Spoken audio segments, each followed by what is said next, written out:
సచివాలయంలో ఈరోజు తెలంగాణ కేబినెట్ భేటీ కొనసాగుతోంది. రైతు భరోసా పైన విధి విధానాలకు సంబంధించినటువంటి అంశంపైన ఆమోదం తెలుపబోతున్నారు మంత్రివర్గం.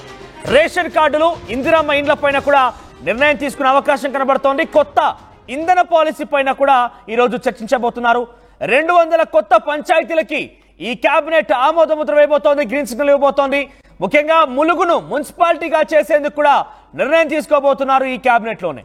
సో అన్నింటికీ సంక్రాంతియే ముహూర్తంగా పెట్టుకున్నటువంటి కాంగ్రెస్ పార్టీ ప్రభుత్వం ఈ రోజు దీనికి సంబంధించి కేబినెట్ ఆమోద ముద్ర వేయబోతోంది. రైతు భరోసాకు సంబంధించినటువంటి అంశంలో ఈ రోజు విధి విధానాలు విడుదల చేసి రేపటి నుంచి తిరిగి మరోసారి దరఖాస్తులు చేసుకునే విధంగా ఇప్పటికే రాష్ట్ర ప్రభుత్వం చెప్పుకొచ్చింది. 5, 6, 7 తేదీలలో ఈ 3 రోజుల్లో దరఖాస్తు చేసుకోవాల్సిన అవసరం ఉంది. క్షేత్రస్థాయిలో మళ్ళీ గ్రామ సభలు నిర్వహించి రైతు భరోసా పథకం వర్తించేందుకు గాను ఈ రోజు విధి విధానాలను దృష్టిలో పెట్టుకుని రేపటి నుంచి దరఖాస్తు చేసుకోవాలి. ఇక రైతు కూలీలకు సంబంధించిన అంశం పైన కూడా చర్చించబోతున్నారు. ఇదే పాటిగా మున్సిపాలిటీలకు సంబంధించి ఎన్నికల విషయంలో, పంచాయతీ ఎన్నికలకు సంబంధించిన విషయంలో ఎప్పుడు నిర్వహించాలి ఏందని దానిపైన కూడా కొలిక్కి తీసుకొచ్చే అవకాశం ఉంది. కొత్తగా 200 పంచాయతీకి సంబంధించినటువంటి అంశం పైన గ్రీన్ సిగ్నల్ ఇవ్వబోతున్నారు. మరొక ములుగు మున్సిపాలిటీకి సంబంధించిన అంశం కూడా చర్చించబోతున్నారు. ఇంకా అనేక అంశాలు కూడా ఉన్నాయి. ఈ రోజు కేబినెట్ భేటీలో ఎటువంటి విషయాలపైన గ్రీన్ సిగ్నల్ రాబోతున్న ఎటువంటి విషయాలపైన చర్చించబోతున్నారు. మా ప్రతినిధి మధు అందుబాటులో ఉన్నారు. మధు మరిన్ని వివరాలు అందిస్తారు. ఎస్ మధు, ఏంటి కేబినెట్ భేటీలో ఎటువంటి చర్చలు కొనసాగుతున్నాయి? కేబినెట్ భేటీకి సంబంధించి ఈ రోజు ఎటువంటి విధి విధానాలు బయట విడుదల కాబోతున్నాయి? ఎగ్జాక్ట్లీ, రాష్ట్ర కేబినెట్ లో పలు కీలక అంశాలపైన నిర్ణయాలు తీసుకునుంది. ఈ రోజు సాయంత్రం 4 గంటలకు ప్రారంభం కానుంది. ముఖ్యమంత్రి రేవంత్ రెడ్డి అధ్యక్షతన జరగనుంది ఈ కేబినెట్ సమావేశం. అయితే గత నెలకు సంబంధించినటువంటి 30నే ఈ భేటీ నిర్వహించాలనేటువంటిది నిర్ణయం తీసుకోవడం జరిగింది. చాలా కీలకంగా భావిస్తా ఉన్నారు. యాక్చువల్ అయితే 30 తారీఖున నిర్ణయం తీసుకున్నప్పటికీ మన్మోహన్ సింగ్ చనిపోయినందువల్ల దీన్ని కాస్త వాయిదా వేసినటువంటి విషయం అందరికీ తెలిసిందే. అయితే ముఖ్యంగా రైతు భరోసా అనేటువంటి అంశం పైన కేబినెట్ భేటీలో చాలా కీలకమైనటువంటి నిర్ణయాలు ఉండేటువంటి అవకాశం ఉంది. పంట వేసినటువంటి రైతులందరికీ రైతు భరోసా పేరిట పెట్టుబడి సహాయం అందించాలి వేసిన వారందరికీ అనేటువంటిది కీలక నిర్ణయం తీసుకునే అవకాశం ఉంది. 5, 6, 7వ తారీఖు రోజు ముఖ్యంగా దీనికి సంబంధించినటువంటి గ్రామ స్థాయిలో దరఖాస్తులు తీసుకొనున్నారు.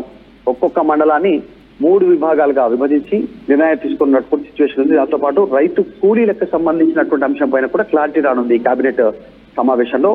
అయితే ప్రతి సంవత్సరం రైతు కూలీలకు 12,000 రూపాయల ఆర్థిక సహాయం చేస్తామనేటువంటిది ఎన్నికల సమయంలో హామీ ఇచ్చింది, మేనిఫెస్టోలో పెట్టడం జరిగింది కాంగ్రెస్ పార్టీ. దానిపైన కీలక నిర్ణయం తీసుకునుంది.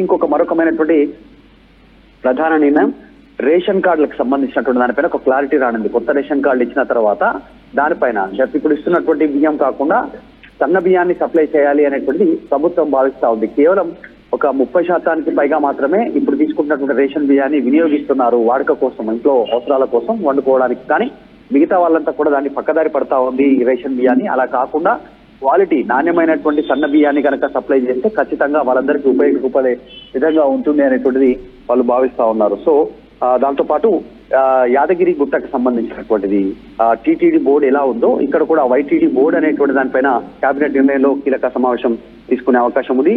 తర్వాత టూరిజానికి సంబంధించి మొన్న కూడా ముఖ్యమంత్రి సినిమా ఇండస్ట్రీకి సంబంధించినటువంటి ప్రముఖులతో భేటీ అయినప్పుడు కూడా ఈ అంశాన్ని ప్రస్తావించే ప్రయత్నం చేశారు. ఆ విషయం కూడా ఈ రోజు కేబినెట్ సమావేశంలో కీలక నిర్ణయం ఉంది, తీసుకునే అవకాశం ఉంది.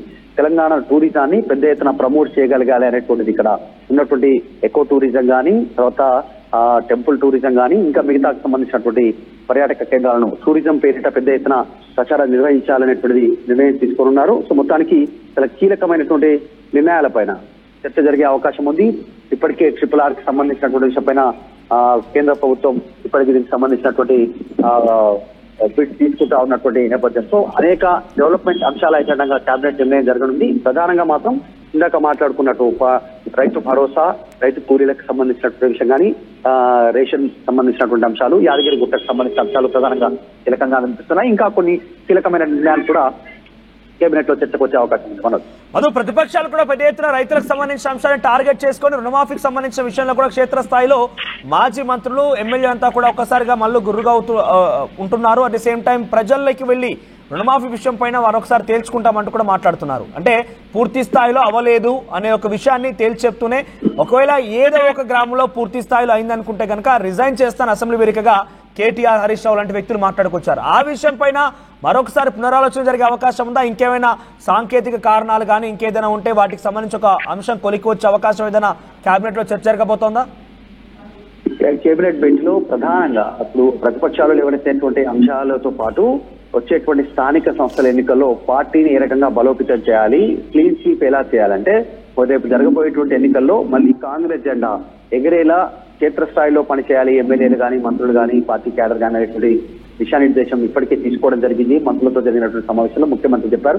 సో ఆ అంశాలపైన కూడా, ఎందుకంటే స్థానిక సంస్థల ఎన్నికలకు సంబంధించినటువంటి సమాయత్తము, దానికి సంబంధించినటువంటి ఆ రోజు ప్రారంభించబోయేటువంటి పథకాలు, రైతు భరోసా కింద ఆ రోజు రైతుల అకౌంట్ లో పెట్టుబడి సహాయాన్ని వేయాలనేటువంటి ప్రభుత్వం నిర్ణయం తీసుకుంది. కాబట్టి ఈ అంశాలు ప్రధాన ఎజెండాగా ఉండే అవకాశం ఉంది. తర్వాత ఎనర్జీకి సంబంధించినటువంటి క్లీన్ ఎనర్జీ దానిపైన ఆలోచన చేస్తున్నట్టుగా తెలుస్తా ఉంది రాష్ట్ర ప్రభుత్వం. ఇప్పుడు హైదరాబాద్ లో ఉన్నటువంటి జిహెచ్ఎంసీ తరుణంలో తిరుగుతా ఉన్నటువంటి డీజిల్, పెట్రోల్ బస్సుల్ని వాటిని గ్రామాలకు తరలించి ఇక్కడ పూర్తి స్థాయిలో ఎలక్ట్రిసిటీ బస్సులను ప్రవేశపెట్టాలి అనేటువంటి ఆలోచన రాష్ట్ర ప్రభుత్వం చేస్తా ఉంది. దానిపైన కూడా చర్చ జరిగే అవకాశం ఉంది. సో వీటన్నిటితో ఇంకా కొన్ని కీలకమైనటువంటి నిర్ణయాలు కేబినెట్ తీసుకునే అవకాశం ఉంది. మధు, రైతు కూలీలకు సంబంధించి ఎటువంటి విధి విధానాలు రూపొందించబోతున్నారు? ముఖ్యంగా రైతు కూలీలను ఏది ఆధారితంగా, అంటే ఎటువంటి విధంగా సర్టిఫై చేయబోతున్నారు? ఎస్, వీళ్ళు రైతు కూలీలు, వీళ్ళకి ఈ రకంగా డబ్బులు ఇవ్వాలని ఏంది ప్రధానంగా ఒక అంశంగా తీసుకునే అవకాశం ఉంది?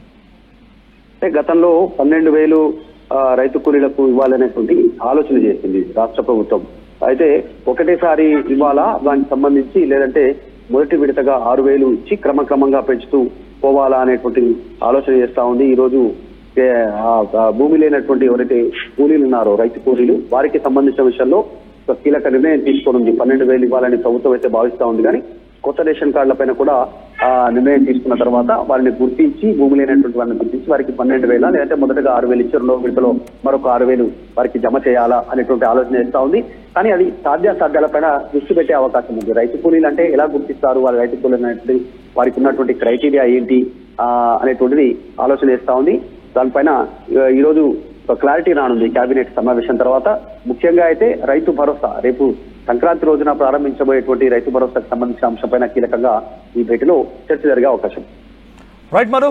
సో తెలంగాణ కేబినెట్ భేటీ జరగబోతోంది. సాయంత్రం 4 గంటలకి సచివాలయంలో కేంద్రంగా ఈ భేటీ జరగబోతోంది. ఈ భేటీలో రైతు భరోసాకు సంబంధించిన విధి విధానాలతో పాటుగా రైతు కూలీలకు ఇస్తున్నటువంటి ఆ హామీ ఏదైతే ఉందో, సీజన్ కి 6,000 రూపాయలు చొప్పున 12,000 రూపాయలు ఏడాదికి ఇవ్వాలని నిర్ణయం తీసుకున్నారో ఆ నిర్ణయం పైన రోజు చర్చ జరిగే అవకాశం ఉంది. మరోవైపుగా ములుగు మున్సిపాలిటీగా చేసేటువంటి అవకాశం ఒకటి, 200 గ్రామ పంచాయతీలు కొత్తగా ఏర్పాటు చేసే అంశం పైన ఈరోజు గ్రీన్ సిగ్నల్ రాబోతోంది. ఇక పార్టీ పటిష్టత పైన ప్రభుత్వంలో ఇంకా ఎటువంటి నిర్ణయాలు తీసుకోవాలి, ప్రభుత్వంలో ఇంకేమైనా కమ్యూనికేషన్ గ్యాప్ ఉందన్న అంశాలపైన కూడా చర్చ జరిగే అవకాశం ఉంది. జలుబు, తలనొప్పి, ఒళ్ళు నొప్పులు ఏంటమ్మా? శాస్త్రి వామ్ 5 రూపాయల ప్యాక్ రిలీజ్ అయింది కదా చెల్లెమ్మా. శాస్త్రి వామ్ 5 రూపాయల ప్యాక్ రిలీజ్ అయిందమ్మా, వెంటనే తెచ్చుకో. శాస్త్రి వామ్ 5 రూపాయల్లో అద్భుతం. ఆర్టీవీ యాప్ వార్తల్ని క్షణాల్లో చదివే అవకాశం ఉంటుంది. ఒక న్యూస్ పేపర్, ఒక టెలివిజన్ ఛానల్ మీ చేతుల్లో ఎప్పుడూ ఉంటాయి.